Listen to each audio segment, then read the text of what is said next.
when I discovered I needed to budget and save money is when I realized how much it costs to get married. And I really wanted to get married. So suddenly I had a purpose. And when I got a girlfriend, I had more purpose. And it really revolutionized my view of finances and my view of handling money. The purpose of a family, having a home, having a future, being responsible for that as the man specifically is responsible for it. So that purpose really is a strong driving force.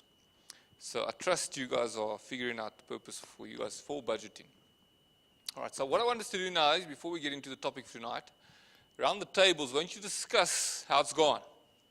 Tell each other, okay, what have you done? What have you learned about the budgeting? Has it been a good exercise? Are you tracking your expenses? Where do you think you're wasting money? Where can you save money? Maybe speak a little bit about the purpose of why you want to budget now. All right, and then we'll get into the topic of valid expenses.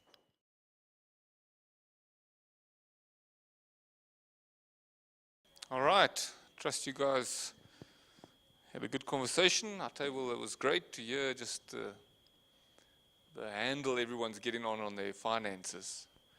Doesn't mean your finances are probably perfect by now, but it's the process that you're in is important, of understanding firstly where your money is going. Maybe number two is which ones are actually important expenses. Figuring that part out is important. And then and the third one is, how am I going to get more money? All right, that's obviously the exciting part. But what we're going to be speaking about this evening is around valid expenses. So I'm going to be talking around a household expenses. So I'm talking about a family. I'm taking, say, the father's working, etc. I'm coming from that angle. So most of you do not fall into the category where all of this stuff will be relevant, but it will be in the not distant future in your lives. All right. So it's important for me that you guys get your thinking right now around your money, so that when you are in the position to make decisions around when your studies are finished, or your internships are finished, or whatever it is, and you're taking a step into a career, or you get that job opportunity that works for you, and there's a bit more money coming in, that your things are in place already, that you make good decisions around your money. All right. So, are we spending wisely or wasting? That's the question I want to ask you guys today. All right. I've found people don't always know what is important and what isn't important when it comes to money. All right.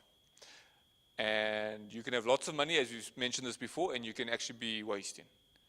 You can have little money, or less money, not little, less money, and you can actually do well financially. All right, I want to show you two scenarios. Well, let me first read this to you. Proverbs 13, verse 7. One person pretends to be rich, yet has nothing. Another pretends to be poor, yet has great wealth. All right, what I get out of that is appearances can be deceiving, okay, when it comes to money. If someone is wealthy, if someone looks wealthy, it doesn't mean they're wealthy. If someone looks as if they're average or poor, it doesn't mean they are. All right, let me show you what a scenario is if we talk about financial terms. All right, I've taken a scenario. This is a person, they own, say a family, a house of 2 million. Okay, there top left you see, house 2 million. Okay, so that's a nice house, eh? All right, you're probably living in a fancy area, and it's a big house, 4 or 5 bedroom house. All right, they like their cars, as you can see. Okay, they've got 2 cars, 300,000 rand each. What kind of a car is about 300,000 rand? Say that again. The VW Scirocco, okay, good. I don't know if can you get a good Mercedes for that? BMW, or is that more? All right, okay. Maybe I should have made it more, okay. All right, but obviously they like their cars. They spend money on cars. So these are their assets, okay. So I've added up the assets there on the left, and the total assets, they own 2.6 million rand. The house, if they sold it, they would get 2 million. If they sold the cars, they get 300,000 rand each. Okay, All right? They earn 50,000, they bring in 50,000 Rand a month. Okay, top right. Okay, that's a pretty decent salary, eh? That's not bad. That's 600,000 Rand a year. Okay, you're probably an engineer if you're earning that, or at least somewhere in the realm of an engineer. Okay, but the interesting thing is the expenses are 53,000 Rand. All right. Do you understand how I get there? Why would the expenses be 53,000? How is that possible? Credit cards, okay. That is the point. Okay. So they found a way to spend more money than they're actually bringing in. All right? And what is that way? Credit cards is one of them. All right. You're not using your own money when you're buying the stuff. You're actually using someone else's money, and then you've got to pay it back. Okay? So they've got a shortfall of 3,000 Rand. Okay? So what I said there, in effect, they have to take out a loan of 3,000 Rand every month, an additional loan. All right? They have a loan of 2 million.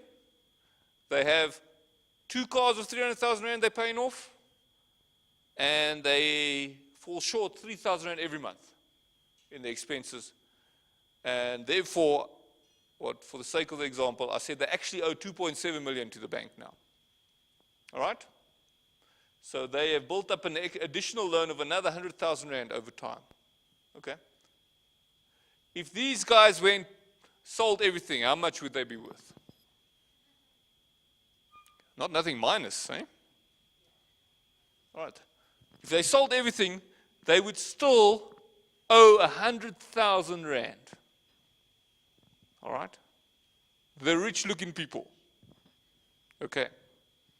And I just showed you just an example here at the bottom. The monthly payment to the bank on the house is 18,700 Rand a month. Okay? On the cars is 12,500 Rand. The extra payment of extra loans is 1,400 Rand. So what they're paying just on loans is 32,500 Rand. They're earning 50,000 Rand. All the other expenses have to come out of 14,500 Rand. That is not even tax. So it's very deceiving to look at someone who's earning 50,000 Rand a month and think they've got a lot of money.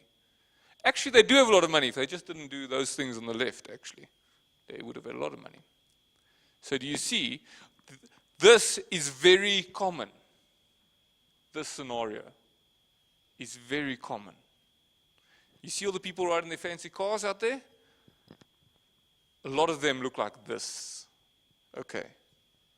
Very, very important. You don't want to look like this. Okay. All right. Okay. Here's another scenario. Okay. Very different scenario. These people bought a townhouse, 600,000 Rand. They have a car that's worth 40,000 Rand. Another car with 50,000 Rand. Okay, now so you're looking at a car that was 2000 model car of some kind. All right, their net value is 690,000 Rand. Okay. The income is 20,000 Rand. The overall expenses is 18,700 Rand. The shortfall is in the negative, so that actually means they have that as a positive. All right. They don't have a shortfall. They've got 1,300 Rand extra. Okay. How much is owed to the bank? At this stage, obviously, they've had the house for a while. They only owe the bank 500,000 Rand on the house now. So they've lived a few years and they've been paying off their loan. Okay? Monthly payments to the bank, 4,600 Rand. Compared to, what was other people paying? 18,000 Rand on the house. What are they paying on the cars? Nothing. Because what kind of cars did they buy? They bought just cheaper cars. All right? And when you buy them cheaper like that, you can save up and you can pay for it cash. All right? So the total being paid to the bank is 4,600 Rand. And the rest they've got for expenses. If they had to sell everything, what are these people worth?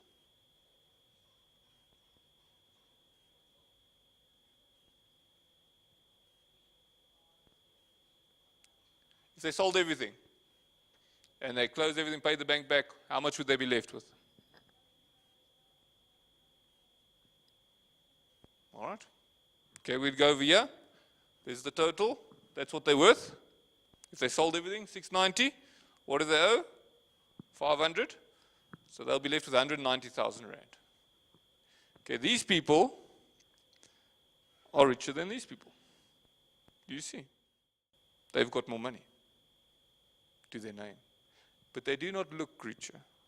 Okay. These people will always be like this. These people, in 20 years' time, if they continue like this, will own the bigger house, will probably be renting out this house and getting extra income and doing some other things. And the net value will not be 190,000 rand, it will probably be in the 2-3 million rand. But they only earn 20,000 rand. Obviously, the income will grow as hopefully the husband, gets a better, as he gets older, he gets better income and so on. But you see the different approach to their money, their thinking. So these people are not concerned so much about their appearances as these people. Because the only reason you do that is because of appearances. Now appearance is a challenge, I know. It's not uncommon. Well, you see it every now and then. I've seen it. You're in a complex, and there's a family staying in the complex, and you're in the complex, and they don't have much. The kids are sleeping on mattresses on the floor, but they drive a Jaguar. It's like, whoa, Where is the value? The value is in the car. It's so important for them to look good out there that they will live in below, kind of what we would call standards. They live below standards in order to be a bit impressive out there. And the sad part is that Jaguar ain't going to make you money. One day you bought it for 1 million, 5 years time, 500,000 if you're lucky. All right. So when we're too concerned about appearances, we can get ourselves into financial situations like this. That's not what we want to do. So you need to never be spending more than you're earning. Okay. All right, so that's kind of as a backdrop. So now, let's talk about the different kind of expenses, and around the tables want to decide what are good things to be spending money on. All right, some of you are students here. All right, so some of your parents are paying everything at the moment, but that will change. All right. So let's talk about a house, where you live first. Okay. Where do you live? How do you do it? Do you so some of you are renting stay in the community, you're paying for a spot in the community houses now. You're doing a study, so that's normal. Some of you have maybe started to work. You're probably renting. Has anyone? Yeah, or maybe not. Maybe some of you have bought a house. All right, you'd be privileged to be in that position. All right. So where to stay is a big decision. All right. I think you have an option as you get a bit older, as a student or when you finish your studies. Some of you will have this option. Maybe even when you earn your first salary, will you get your own place and pay a higher rent? Or would you be willing to stay with your parents? And maybe they'll make you pay, but you'll pay less. All right, that's quite a decision, eh? All right, I made the decision to stay with my parents. All right, they charged a lot less than any place else at the time. They were very kind. And they actually gave me the money back when I got married, which I didn't know about at the time. So that's very generous of them. Okay, they're parents, so they're wonderful, all right? So they were great. But the decision at the time was, do I spend money on a place or will I, stay at home? And the better financial decision was to stay at home. And obviously it's a good place to build relationship and so on. If you've got very bad relationship with your parents, that becomes a challenge. So suddenly your bad relationship with your parents becomes a financial challenge, you see. So good relationships always serves money very well. Okay. So you need to be thinking like that. Where is the better place for me to stay? Maybe you had a fight with your parents and you're too proud to go and sort it out. So you've had to move out. Maybe you must go sort it out. Even if it's just a purely financial approach. All right. Okay, so that's one aspect. As you get older and you're going to get your first salary, you'll be faced with a decision somewhere down the line. Will I rent? Say when you get married, okay, say you get married in the next 5 years, okay. Will we rent?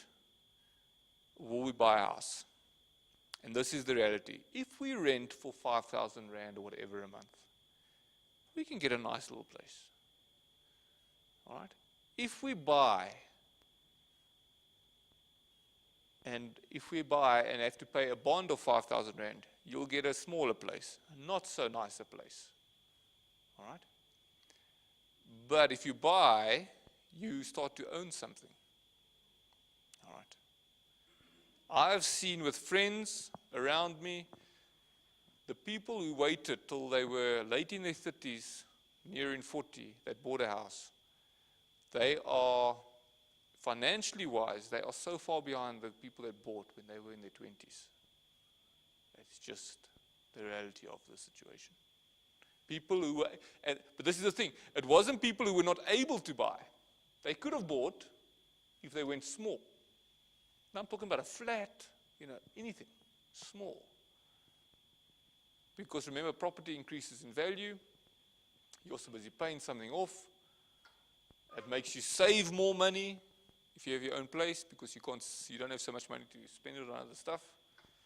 So that is a big, big decision. And I want to strongly encourage you, the first opportunity you're in a position to actually buy something, you must buy. It's not a culture in South Africa to buy. It's a culture to rent. We have a renting culture. All right? And who's making the money? The person who owns the house is renting it to you. They're the ones making the money. Why can't you be in a position in 20 years' time where you have a place you're renting out and making the money? Why not? I think it's possible. Why do I think it's possible? Because I'm seeing those possibilities in my own life. And I am not in a career that makes a lot of money. I am in the ministry where the money will never be big. I don't make big amounts of money, but I can still use my money wisely. I can still be clever. I can still think about it in the right way.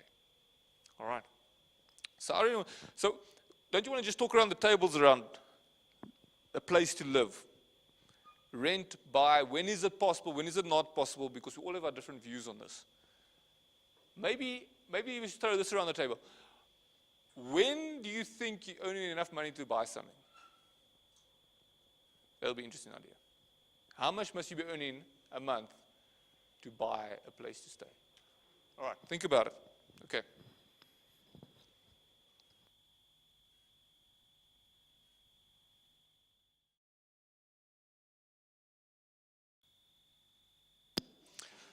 All right, I'm sure it sounds like there's some lively conversation happening here around this topic. I want to maybe make an illustration. How much do you think it costs? How much will you be paying on a bond of 20 years if you bought a place with 500,000 Rand? What is your bond repayment? Do you know? That is about 4.8. All right. That is a 2-bedroom townhouse, say somewhere. If you had to rent that place from someone, how much would you be paying? Do you think insane Centurion somewhere? 5.5, somewhere there. That's kind of what I look in the market. Obviously, if you buy in the place, there's a few extra expenses like your levies and whatever. So probably it will cost you, with your bond and everything, it will cost you what, 6,500 Rand. If you bought the place. If you rented it, it would have cost you 5.5. But for an extra 1,000 Rand a month, you own the place. That's something, to think about. All right. Now, maybe that sounds very big for you now if you're not earning anything. Now, but what is your minimum salary you need to earn before you can get a bond from a bank? Do you know? Guess. Let's guess. See me here. Guess. 103,000 rand a year. We've got. Anyone else?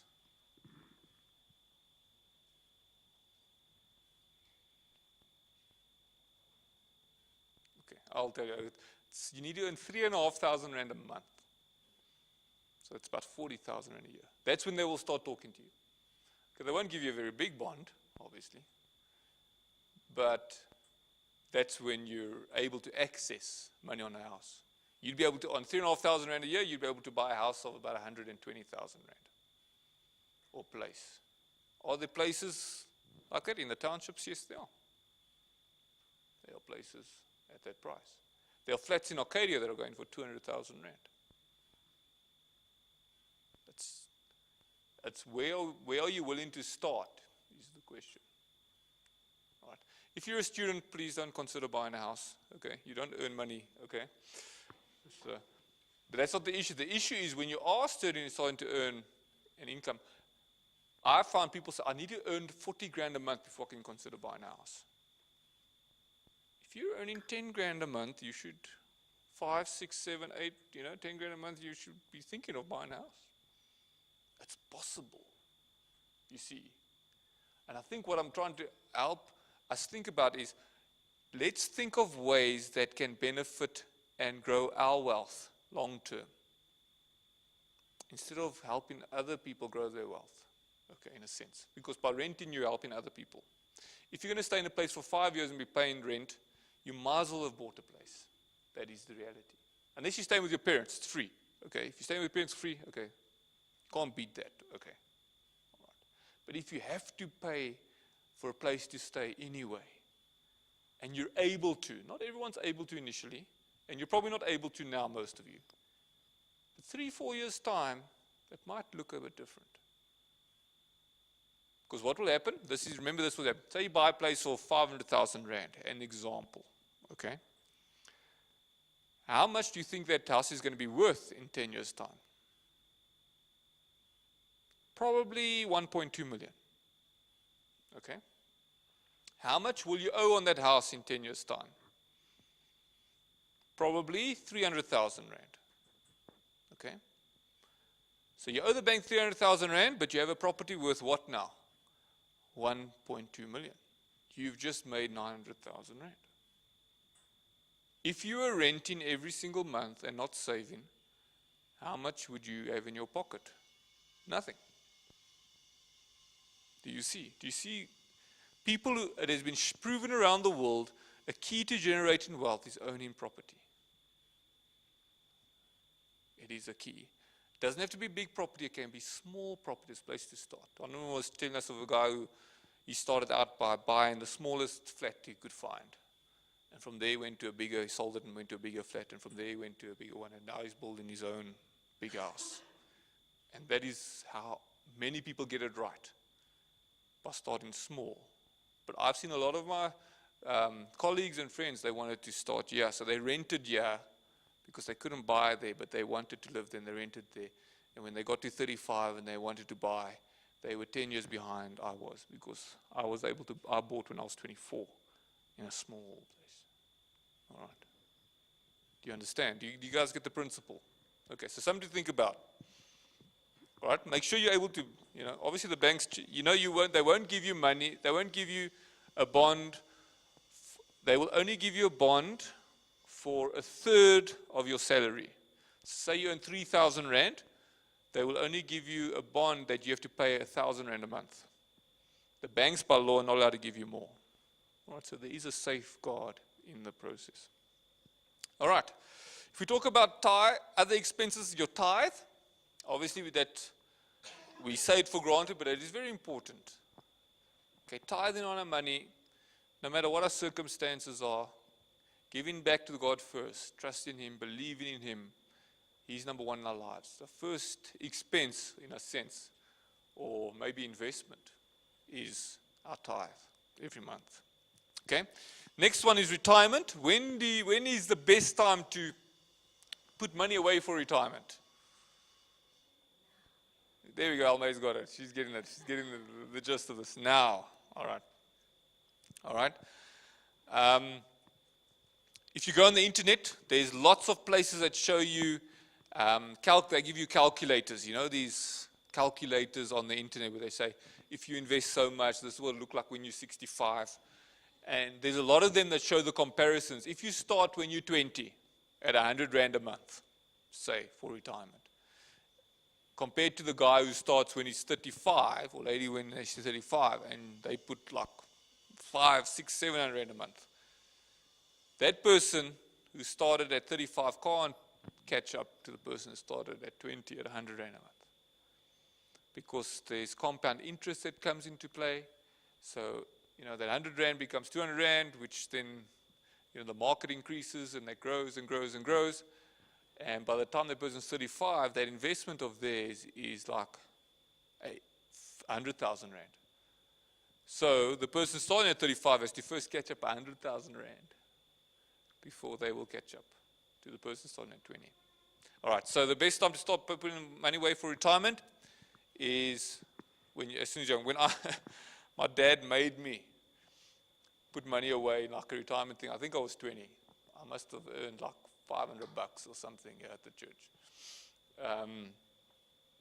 But it was the cheapest thing we could find.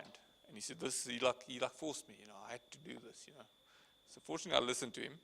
But it was just a good principle. They are cheap, you know, there are places that will let you put like 100 Rand away a month. It's a good thing to do. As soon as you can start, your first income, put money away, all right, towards your retirement. Because when you're 65 one day and that money gets paid out, you will be in a much better position. And actually, you're not spending money that you needed. It's money you would have spent on McDonald's anyway. So, all right. A car. How do we deal with cars? What is the way to approach with a car? All right. We all need transport, and we all know our public transport in South Africa isn't the best in the world. All right. Although our taxis are pretty sharp. Okay, they get us around.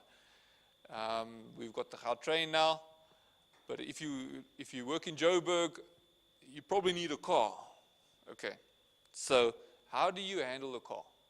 All right. The first approach, if possible, is not to loan money for a car. That's your first best approach. Buy a car that you can, somehow you've saved up 20 grand and you buy a car cash. Okay? But that's not always possible. All right? Not everyone has got that, and you need a car. Okay? So if you do take out a loan on a car, make sure the car is as cheap as possible. Okay. Why do I say that? Because the car doesn't make you money. Okay, it just costs you money. Expensive cars cost you money. Remember, if you buy a car of 100,000 Rand, if it's new, the next day it's worth 70,000 Rand. Okay, that's the reality. New cars, they lose their value instantly the moment you drive with it. Okay. So second-hand cars are much, much more value for money. Okay. Life insurance, let's talk around life insurance, funeral policy, and medical aid. Is it necessary and when necessary? Why don't you talk around the tables? It'll be interesting to see what you guys come up with.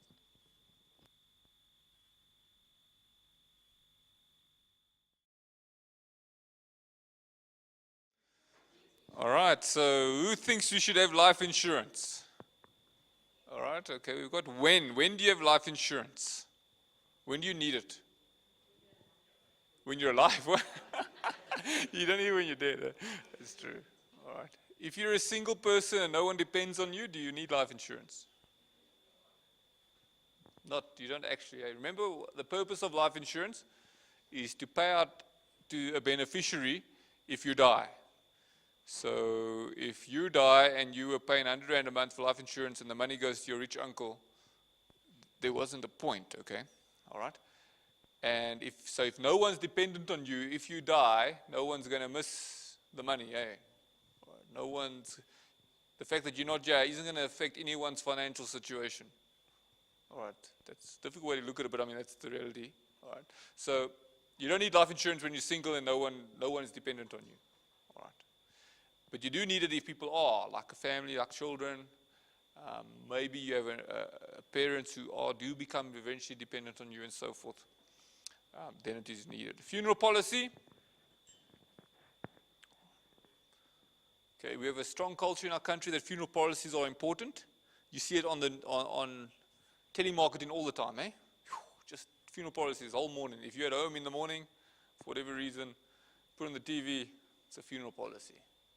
All right, that's what's being sold on TV. Okay, so we have a strong culture there, and I think it's a bit abused. All right, so be careful there. Something that's maybe better that if you take out, eventually you do need to take out something, you take out life insurance that could actually cover your funeral. All right, so you must be careful with the funeral policy. Medical aid. Should you have a medical aid? Okay, yes, everyone's agreeing. Okay, does everyone know why? I'm asking why financially. This is interesting. It's difficult sometimes to separate, but why is it good to have a medical aid financially? Because you're paying money every month. It's like expensive. Medical aid is expensive. Right. But why is it in your benefit financially?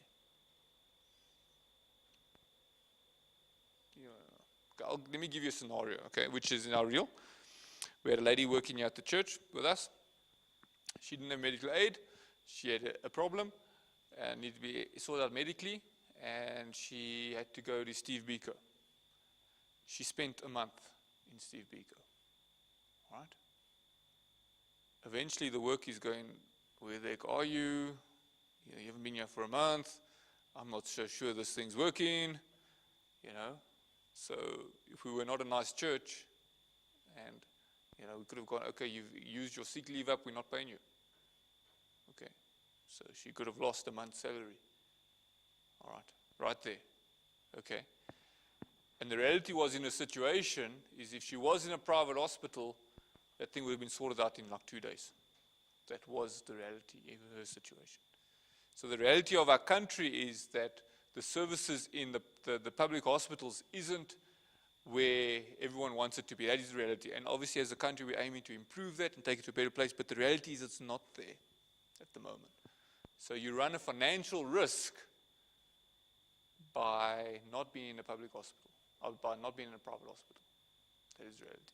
So now not everyone can afford medical aid, but when you can just get a medical, what they call insurance.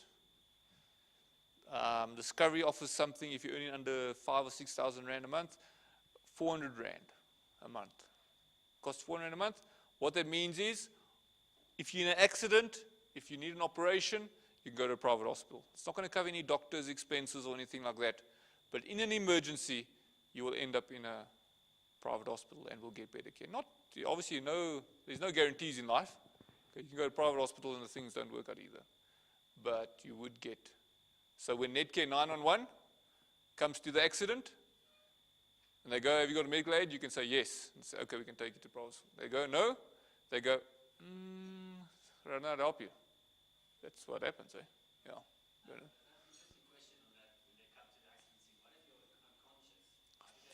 Yeah, I think they actually take you to a public hospital then, straight.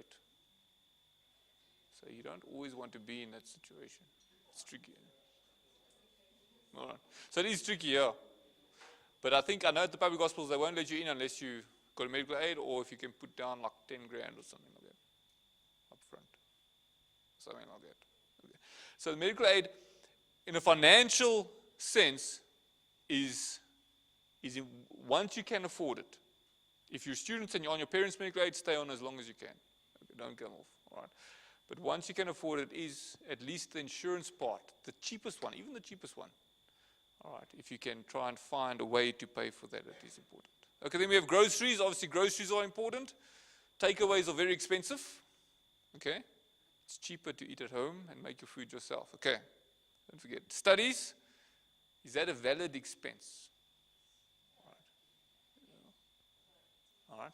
Is it a valid expense to loan money for? Should I loan money to become an engineer?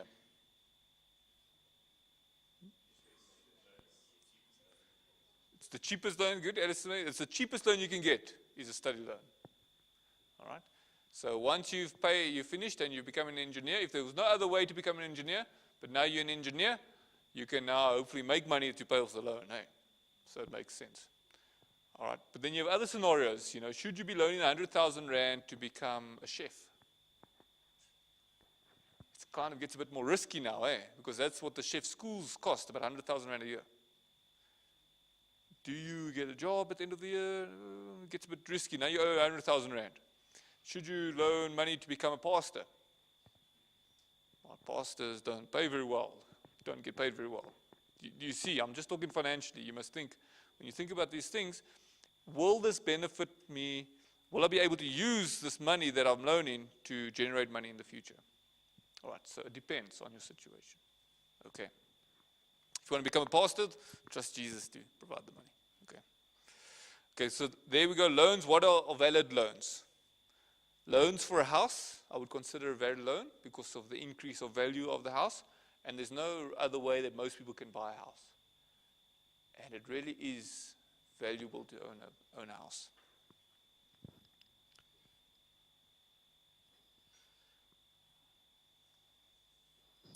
All right, and maybe just a final kind of reminder of what we've spoken about in the past. We need to be good stewards of what God has given us. Let's not forget that. Everything comes from the Lord, even the ability to create wealth. All right. Some of the things we've spoken about this evening, we've spoken about some of the keys to create wealth in your future. Okay. All right. He's given us the ability to create wealth. And these things we've been speaking about, some of them people have shown that if we approach it correctly, you can create wealth. All right? Need to live within your means. Do not spend more than you earn. Number one step. Avoid debt. Okay? Except if you're buying something like a house. Budget, which we're doing. Remember to plan and to save. If you can keep these principles in place, we're in a good way. And then lastly, love the Lord with all your heart, all your soul, all your strength, your everything, even with your money. Good.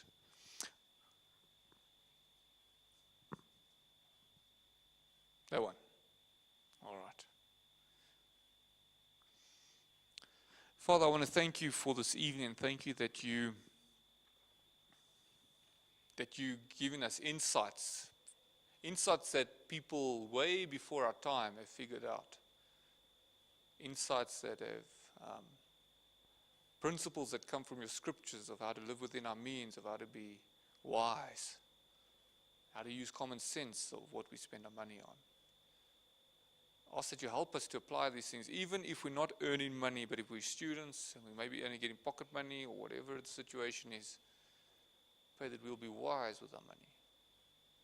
I pray for everyone here that they will work on their budgets, plan, and even start to save. If that can be an objective here for everyone, to start to save some money, it will be a good place to be. Go with us in this week, and we look forward to all you're going to do in the week ahead. In Jesus' name. Amen. Amen. Thank you, guys. It's been a great evening. Trust you have a good week. We'll see you guys next week.